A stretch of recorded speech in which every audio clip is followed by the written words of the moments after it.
When it comes to whether or not to believe in the existence of other life forms within the universe, most of us have an opinion one way or the other.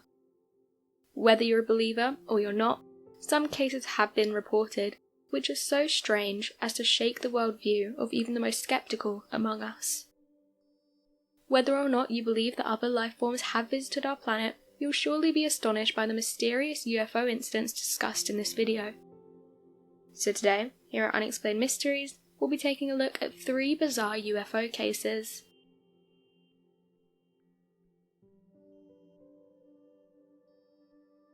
Former head of US secret agency reveals UFO could be real. Our first case centers around some fascinating information coming directly from a seemingly reliable source, a former head of a US secret agency. Luis Elizondo has claimed that he had previously investigated UFOs in a secret agency in the Pentagon. Elizondo is clear in his belief in the existence of UFOs, and believes that the public must wake up to the fact that UFOs are a real phenomenon that we should all acknowledge. Elizondo is the former head of the US Advanced Aerospace Threat Identification Program, which was tasked with investigating the existence of UFOs via advanced technology. In a period between the 1950s and the 1980s, the US government meticulously recorded all sightings of unidentified aerial devices. It's alleged that the Air Force was particularly active in this operation, known as the Project Blue Book. These activities combined to make up the National Investigations Committee on Aerial Phenomena. Although it's true that many of the so-called UFO cases turned out to be nothing more than objects like balloons or strange weather, around 700 cases remain unsolved to this day. As a result of his experience, Elizondo is determined to bring the issue of UFOs to the fore, calling on all global leaders to recognize the significance of these discoveries and plan for future visits, believing that any new visitors to our planet may not be coming with the best of intentions.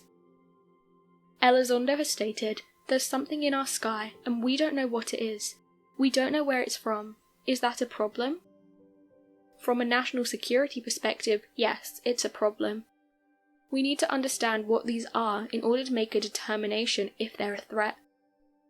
Why is Elizondo so convinced in the existence of visitors coming to our planet?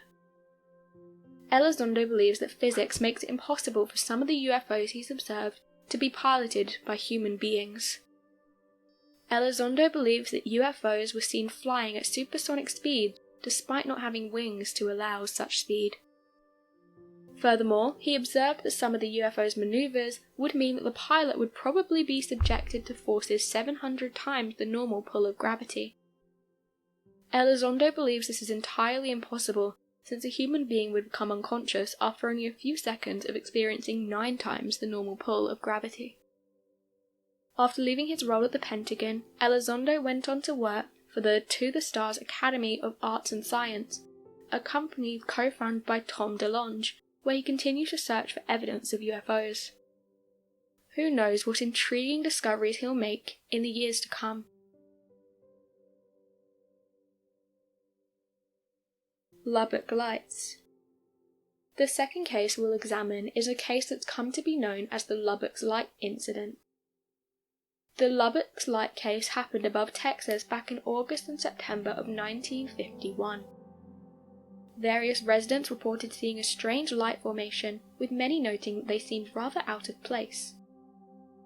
The Lubbock Lights incident is perhaps one of the most well-known UFO incidents. This is due to the amount of publicity it received in the United States. The first alleged sighting of the lights occurred on August 25, 1951, at around 9 p.m, reported by 3 professors. These were Dr. A.G. Oberg, a chemical engineer, Dr. W.L. Ducker, a department head, and an engineer, Dr. W.I. Robinson, a geologist. The 3 professors from Texas Technological College, located in Lubbock, were sitting in the backyard of one of their professors' homes when they observed the lights fly above them in the sky. A total of 20 to 30 lights flew over the yard in a matter of seconds. The professors went on to describe the lights as being as bright as stars, but much larger in size. One of the first things they were able to do was rule out meteors as a possible cause. Interestingly, during this time, a second sighting was documented. This involved a second wave of light similar to the first. Following the publication of an article in the newspaper, 3 Lubbock women reported they had observed peculiar flashing lights in the sky on the same night as the professor's sightings. Dr. Carl Heminger, a professor of German at Texas Tech, also reported seeing the lights, as well as the head of the college's journalism department. The 3 original observers became set on viewing the objects again and hoped to discover their identity. On September 5, 1951, the 3 men, along with the professors, saw the lights fly overhead. This happened when they were sitting in Dr. Robinson's front yard. They described the lights as being around the size of a dinner plate, and they were greenish-blue, slightly fluorescent in colour. They were smaller than the full moon in the horizon, and there were about a dozen to 15 of these lights.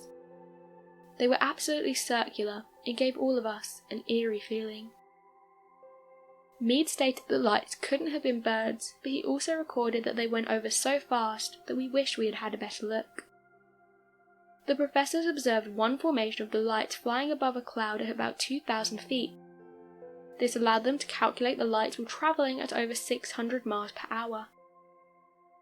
On the evening of August 30, 1951, Carl Hart Jr., a freshman at Texas Tech, claimed to have taken photos of the strange lights. His photos were published in the local paper, but curiously, the professors claimed the photos didn't represent what they had seen, as the objects had flown in a U formation instead of the V formation depicted in Hart's photos. The photographs have never been proven to be fakes, however they've also never been shown to be irrefutably genuine. The Lubbock Lights were investigated by the US Air Force in 1951. The Air Force initially thought the lights being witnessed were being caused by a bird called a plover. However, this didn't explain the event, and this explanation was quickly dropped. They also noted that the lights didn't belong to spaceships, but they had been positively identified as a very common and easily explainable natural phenomenon. However, to maintain the anonymity of the scientists who provided the explanation, the Air Force refrained from providing any details regarding their explanation for the lights. Many, understandably, have their doubts about this explanation to a very mysterious and enduring case. The Carson Sink UFO incident. The final case we'll look at today is the Carson Sink UFO incident, alleged to have taken place in 1952. 2 US Air Force employees, John L. McGinn and John R. Barton, were close to Carson Sink in western Nevada in the United States. During this time, they were on their way to Colorado in a B-25. Both colonels worked at the Pentagon at the time of the alleged events. On July 24, 1952, the 2 men were flying at 11,000 feet with a speed of 180 knots or 330 kilometers an hour over Carson Sink. This was when they saw 3 unknown aircrafts ahead of them and to their right. At first, the 2 men assumed the aircraft was F-86 jets, but were confused to discover the aircraft was flying too high for that to be the case. Furthermore, the pilots reported the aircraft to be flying in a V formation, which was highly abnormal for military aircrafts at the time. Within seconds, the aircraft had come close enough to the B-25 the pilots could determine the unidentified aircraft to be bright silver, delta wing aircraft that lacked tails and pilots' canopies. The colonel also stated the aircraft had a ridge that ran from nose to tail. It made a sharp left turn, passing within 800 yards of their B-25 aircraft. It then flew off in what the pilots estimated to be a speed that was 3 times the speed of an F-86, placing them out of sight within 4 seconds. Once they landed in Colorado Springs, the pilots immediately reported the incident to the Air Defense Command headquarters. They went on to report that no military or civilian had been reported in the area close to Carson Sink.